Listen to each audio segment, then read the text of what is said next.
Olá, nesta análise audiovisual discutiremos o paciente obeso cirúrgico. O que preciso saber?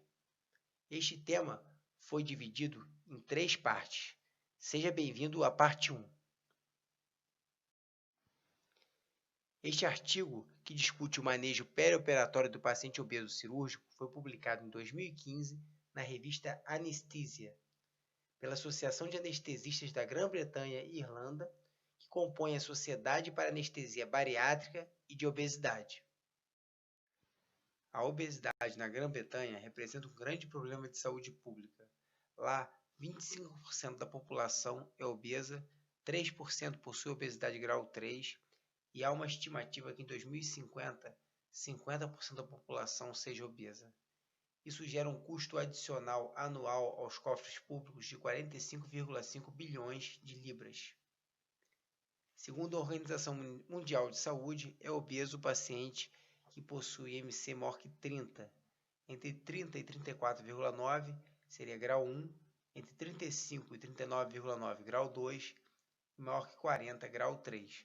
A OMS não recomenda que se utilize o termo obesidade mórbida para obesidade grau 3, mas alguns autores utilizam o termo superobeso com MC maior que 50, superobeso para MC maior que 60 e ultra obeso para MC maior que 70. Nos pacientes obesos, é preciso reconhecer a distribuição de gordura corporal, uma vez que a síndrome metabólica só acontece naqueles pacientes que têm aumento da gordura metabolicamente ativa, ou seja, que possuem obesidade central, com aumento da circunferência abdominal. Em mulheres, isso é identificado com a circunferência abdominal maior que 88 centímetros, em homens, maior que 102 centímetros, ou em ambos os sexos, uma relação cintura-altura maior que 0,55. A síndrome metabólica também é acompanhada de hipertensão arterial sistêmica, aumento da resistência periférica à insulina e dislipidemia.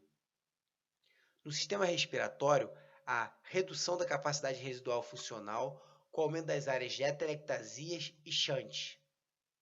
Há um aumento da taxa metabólica, do trabalho respiratório e da demanda de oxigênio minuto, o que aumenta a ocorrência de saturações e complicações ventilatórias nessa população. Os distúrbios do sono são muito comuns na população obesa. A apneia obstrutiva do sono ocorre em cerca de 70% dos pacientes obesos. Ela está associada no período pós-operatório à dessaturação, insuficiência respiratória, ocorrência de eventos cardiovasculares e aumento nas admissões em terapia intensiva. Apesar de grave em 10 a 20% dos pacientes com MC maior que 35, ela é ainda subdiagnosticada nessa população. O uso do CPAP no período pré-operatório reduz o risco. No extremo da doença está a síndrome de hipoventilação no obeso. Ela é composta por uma tríade, IMC maior que 35, ocorrência de apneia obstrutiva do sono e presença de hipercapnia diurna com PCO2 maior que 45 mm de mercúrio. O tratamento é o CPAP, porém a aderência gira em torno de 50% apenas. Pela dificuldade de se realizar polissonografia em todos os pacientes obesos, criou-se uma regra mnemônica chamada Stop Bang, que avalia a presença de apneia obstrutiva do sono grave. Nesse questionário, que é uma regra mnemônica, quando 5 questões são positivas, o paciente tem alto risco de presença de apneia obstrutiva do sono grave, com alto valor preditivo positivo. Quando menos de 5 questões são positivas, esse risco diminui. No sistema cardiovascular, ocorre aumento da pressão arterial sistêmica, do débito cardíaco e do trabalho miocárdico. Nos pacientes portadores de apneia obstrutiva do sono, pode ocorrer hipertensão arterial pulmonar, com consequente hipertrofia do ventrículo direito. A hipertensão arterial sistêmica, associada ou não à hipertensão pulmonar, podem culminar na ocorrência de insuficiência cardíaca congestiva. As arritmias ocorrem por disfunção do nódulo atrial e ou infiltração gordurosa dos sistemas de condução. Esta população também apresenta aumento da prevalência de doença de artéria coronária.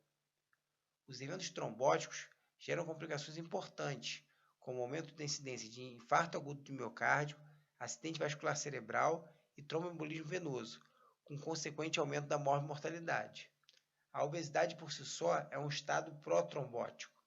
Mulheres obesas têm aumento de até 10 vezes no risco de tromboembolismo venoso comparados com mulheres não obesas. O tromboembolismo venoso prévio é fator de risco independente para a nova ocorrência de tromboembolismo venoso.